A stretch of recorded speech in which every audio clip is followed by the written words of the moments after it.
నవరత్న రాణులు ఒక విచిత్రమైన సంఘటన ద్వారా పరిచయమైన భువనేశ్వరి దేవిని అంతే విచిత్రమైన పరిస్థితుల్లో పెళ్లి చేసుకున్నాడు విక్రమసేనుడు. వినటానికి పేరు అత్యంత రమ్యమైనది, చూడటానికి రూపం కూడా రమణీయమైనదే. కానీ పేరు రూపానికి పూర్తి వ్యతిరేకమైంది ఆమె గుణం. కలహాల మారి, గయ్యాళి, జిత్తుల మారి, ఇలా ఎన్ని గుణాలు వర్ణించినా ఆమె స్వభావాన్ని పూర్తిగా వివరించడానికి సరిపోవు. కుటిలత్వానికి మారుపేరు భువనేశ్వరి. భువనగిరి నుండి చాలా దూరంలో ఉంది ఖండగిరి. ఆ ఖండగిరి రాజ్యానికి యువరాణి భువనేశ్వరి దేవి. చిన్నప్పుడే తల్లిని పోగొట్టుకున్న భువనేశ్వరికి తండ్రి ఆదరణ కూడా కరువైంది. ఎప్పుడు రాజ్యపాలనలో మునిగి ఉండే ఆమె తండ్రి భువనేశ్వరి బాధ్యతలను నమ్మకస్తురాలైన ఒక దాసికి అప్పగించాడు. ఆ దాసి భువనేశ్వరి దేవి తల్లితో ఆమె వివాహం అయినప్పుడు ఆమె వద్దే ఉండిపోవడానికి ఖండగిరి నుండి తరలి వచ్చింది. అప్పటి నుండి రాణిగారి ఆలనా పాలనా చూసుకునే బాధ్యత ఆమెదే. మహారాణి భువనేశ్వరి దేవికి జన్మనిచ్చిన కొన్ని నెలలకే అనారోగ్యం కారణంగా మరణించింది. రాణి మరణించిన ఖండగిరి నుండి మరలిపోకుండా తండ్రి పిల్లని చూస్తూ ఉండిపోయింది. ఆమె ఇక బాధ్యతల నుండి తప్పుకుని తన రాజ్యానికి వెళ్ళిపోదామనుకుంటున్న సమయంలో మహారాజు గారు స్వయంగా ఉండమని కోరి భువనేశ్వరి దేవిని ఆమెకు పూర్తిగా అప్పగించారు. అప్పటి నుండి ఆమె భువనేశ్వరి దేవికి తల్లి తండ్రి తానే పెంచింది. భువనేశ్వరి దేవి ఆలనా పాలనలో ఎంత మాత్రం అలక్ష్యం ప్రదర్శించేది కాదు. కానీ ఆమెకు ఉన్న ఒకే ఒక్క అలవాటు మంత్ర తంత్రాల్లో ఆసక్తి.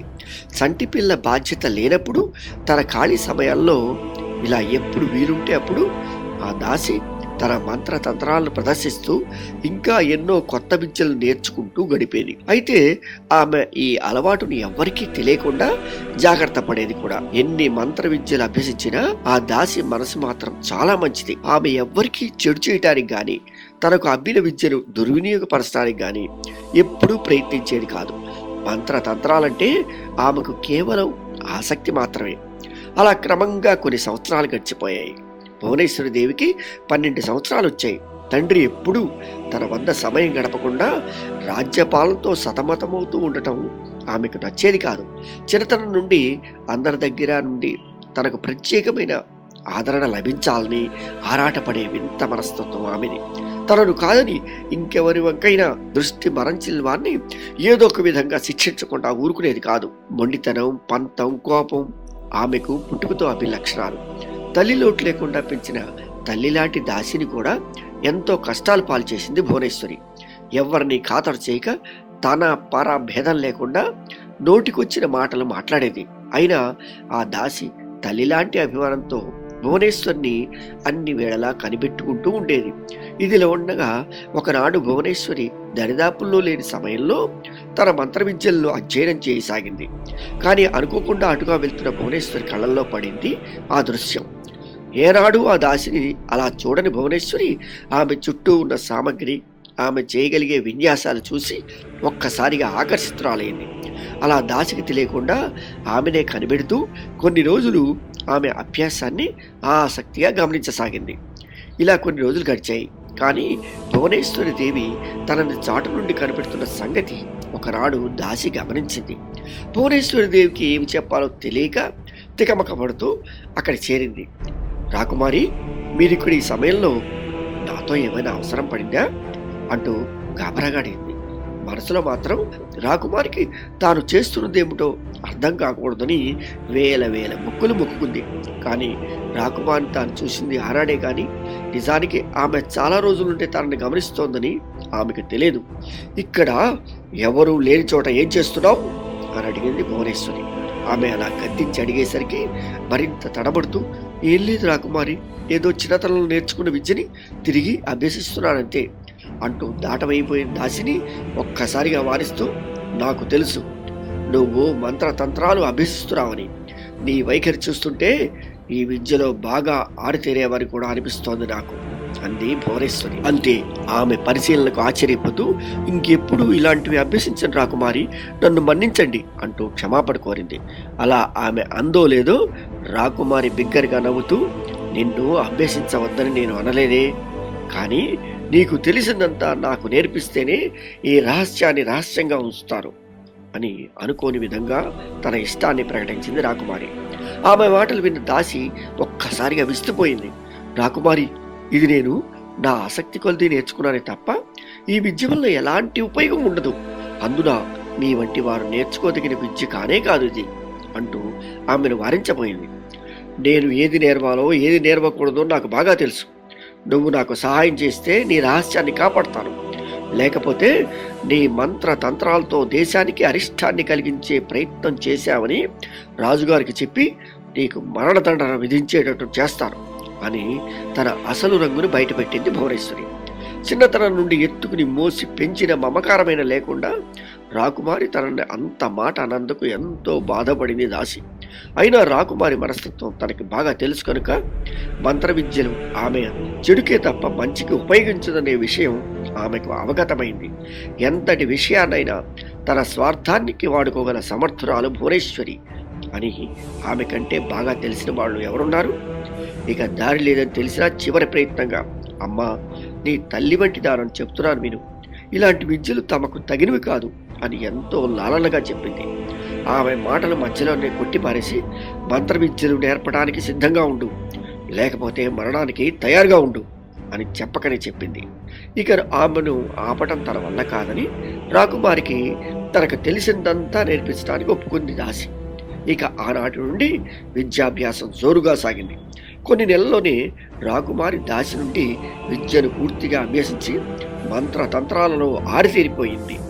కేవలం ఆమె నేర్పింది కాక ఆ విషయంలో తాను సేకరించవలసిన గ్రంథాలు, పుస్తకాలు అన్నీ తెప్పించుకుని శ్రద్ధగా అధ్యయనం చేసి 3 సంవత్సరాల కాలంలో మంత్ర తంత్రాల్లో తిరుగులేని మంత్రగత్తిగా మారిపోయింది.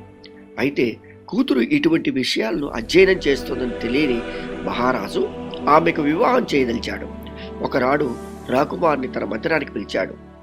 మంచి మేని ఛాయతో రూపవతి అయిన తన కూతురిని తేరిపారా చూస్తూ తన నిర్ణయం సరైందే అని అనిపించింది మహారాజుకి. తన కూతుర్ని మొదటిసారిగా దగ్గరగా తీసుకుని, తల్లి, నీకు త్వరలోనే వివాహం చేయదలిచాను. అందుకే స్వయంవరం ప్రకటిద్దామని నిర్ణయం తీసుకున్నాను. అలా చేసే ముందు నీకు ఒకసారి తెలియపరుద్దామనే ఉద్దేశంతో నిన్ను నా వద్దకు పిలిచాను అని అసలు విషయం చెప్పాడు. మంత్ర విద్యను అభ్యసించడంలో నిండా మునిగిపోయిన రాకుమారికి వివాహ ప్రసక్తి అస్సలు రుచించలేదు. అందున ఏనాడు తనని సరిగ్గా పట్టించుకోని తండ్రి అంటే ఆమెకు కోపం, చిరాకు. ఎలాగైనా అతని మాటను నెగ్గకూడదనే నిర్ణయాన్ని మనసులో తీసుకుని బయటికి మాత్రం చిరునవ్వుతో తల ఊపింది భువనేశ్వరి. నిజానికి మారుమూల రాజ్యమైన ఖండగిరిలో ఆ రాజ్యానికి చుట్టుపక్కల తనను చేపట్టగలిగే అందగాడు, పరాక్రమవంతుడు ఎవ్వరూ ఉండరని ఆమెకు మొదటి నుండి అనుమానం. స్వయంవరంలో తండ్రి పెట్టిన పరీక్షలు నెగ్గినా ముక్కు మొహం తెలియని వాడిని పెళ్లి చేసుకోవటం ఆమెకు సుతరాము ఇష్టం లేదు. కానీ స్వయంవరం అనేది తన తండ్రిని అవమానపరిచే ఒక సాధనంగా ఉపయోగించుకుందామనే కుటిల ఆలోచనతో ఆమె తండ్రి మాటకు ఎదురు చెప్పలేదు. అలా తల ఊపిన వెంటనే ఆనందంతో తబ్బిపోతూ కూతుర్ని అభినందించాడు మహారాజు. తల్లి, నీ సమ్మతిని తెలిపినందుకు చాలా సంతోషం. ఇక చూడు ఎంత ఘనంగా నీ స్వయంవరం ఏర్పాట్లు చేస్తారో అంటూ అత్యంత ఉత్సాహంగా ప్రకటించాడు మహారాజు. రానున్నది ముందున్నది మనసులో అనుకుంటూ తన మందిరానికి నిష్క్రమించింది భువనేశ్వరీదేవి. ఇక మిగిలింది తండ్రిని అవమానించడానికి సరైన మార్గం వెతకడం మాత్రమే. ఇక భువనేశ్వరీదేవి దృష్టంతా రానున్న స్వయంవరం పైనే. ఇక మహారాజు హడావిడిగా స్వయంవరానికి ఏర్పాట్లు స్వయంగా చేయసాగాడు. గుణవంతుడైన మంచి లక్షణాలున్న రాకుమారులందరికీ ఆయన స్వయంగా ఆహ్వానం పంపి వారు ఉండటానికి ఏర్పాట్లను పర్యవేక్షించాడు.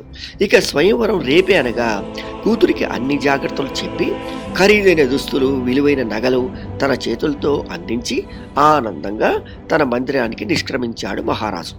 ఇక రేపే స్వయంవరం, ఏదో ఒకటి చెయ్యాలి అనుకుంటూ తన మందిరంలో అటు ఇటు తిరగసాగింది భువనేశ్వరి. రాత్రి అందరం నిద్రించిన తర్వాత తన మనసులో లీలగా మెదులుతున్న ఆలోచనకు ఒక నిర్దుష్టమైన రూపం ఇవ్వసాగింది. అవును, స్వయంవరం సమయానికి నేను ఈ రాజ్యంలో ఉంటే తప్పక ఏదో ఒక విధంగా ఏదో ఒక రాకుమాడికిచ్చి వివాహం జరిపిస్తారు తండ్రి గారు. ఆయనను అవమానించి ఇష్టం లేని వివాహం నుండి తప్పించుకోవడానికి ఒకే ఒక్క మార్గం, ఇక్కడ కొన్నాళ్ళ నుండి దూరంగా వెళ్ళిపోవాలి. అదే తక్షణమ కర్తవ్యం అని తనలో తానే అనుకుంది భువనేశ్వరి. ఇక ఒక్క క్షణం కూడా ఆలస్యం చేయకుండా రాజమందిరం నుండి బయలుదేరింది భువనేశ్వరి. అందరూ ఆదమర్చి నిద్రిస్తున్న సమయంలో చడీ చప్పుడు లేకుండా రాజభవనం నుండి బయటపడింది ఆమె. చీకట్లో ఏదో ఒక విధంగా దారి తెలుసుకుంటూ వడివడిగా అడుగులు వేయసాగింది. అంత ధైర్యవంతురాలు, కఠోర మనస్కురాలు అయిన భువనేశ్వరి దేవికి ఒంటరిగా ప్రయాణించడం అంతులేని భయాన్ని కలిగించింది. అందులో ఏనాడు చుట్టూ మంది మార్బలం లేకుండా ఒంటరిగా రాజభవనం బయటికి అడుగు పెట్టలేదు ఆమె. వెన్నులో ఉడుకు పోస్తున్నటువంటి చీకటిని, భయాన్ని మనసులో అతి కష్టంగా పారదోలుతూ తనకు తెలియని దారుల్లో నడక సాగించింది భువనేశ్వరి. ఆ అలసటికి తిరిగి తన రాజ్యానికి వెళ్ళిపోతే బాగుంటుందేమో అని కూడా ఆలోచన రాకపోలేదు ఆమెకు. అయినా అడుగడుగున తనను తాను సంభాళించుకుంటూ ముందుకు సాగిపోయింది ఆమె. కొంతసేపటికి దగ్గరలో ఉన్న అడవిలోకి చేరుకుంది ఆమె. ఇక తెల్లవారకపోవటం వల్ల ఆ చీకట్లో తడుముకుంటూ మెల్లగా అడవిలోకి సాగిపోయింది. ఇంతలో ఎక్కడి నుంచో పులిగాడ్రింపు, భయంకర నిశ్శబ్దంలో ఒక్కసారిగా వినిపించిన ఆ గాడ్రింపుకి గుండెలు జారిపోయాయి ఆమెకు. ఎక్కడో సమీపంలోనే పులి ఉందని ఆమె అంచనా. తాను ఒకటి తలిస్తే దైవం ఒకటి తలిచి ఇంకా ఇబ్బందుల్లో తాను ఇరుక్కోలేదు కదా అని ఒక ఆలోచన. ఇలా గజిబిజి ఆలోచనలతో అడవి జంతువుల నుండి తప్పించుకోవడానికి నక్కి నక్కి నడుస్తోంది భువనేశ్వరి. ఇంతలో దూరంగా ఒక వెలుగు మిణుకు మిణుకుమంటూ కనపడిన ఆ చిన్నపాటి వెలుగుకి ఎంతగానో ఆనందించి ముందు వెనక చూడక అటువైపు పరిగెత్తింది ఆమె. కొంతసేపటికి ఆమె ఆ వెలుగు గుహ నుండి వస్తోందని తెలుసుకుంది. తనకు స్వతహాగా తెలివితేటల వల్ల కనపడుతున్న గుహలోకి ఒక్క ఉదుటను వెళ్ళటం ఉచితం కాదని అనుకుని మెల్లగా గుహ బయట ఒక వారగా నిలబడి లోపలికి తొంగి చూసింది. లోపల జరుగుతున్న తంతు చూసిన ఆమెకు ముచ్చమట్లు పోసాయి. అందులో ఉన్నది బలిష్టమైన దుండగులు. చూడటానికి కర్కశమైన బందిపోడు దొంగల్లా కనపడ్డారు. వారి మధ్యలో కుప్పలు తెప్పలుగా బంగారం. అందులో వారిలో వారు మాట్లాడుకుంటూ ఆ బంగారాన్ని పంచుకుంటున్నారు.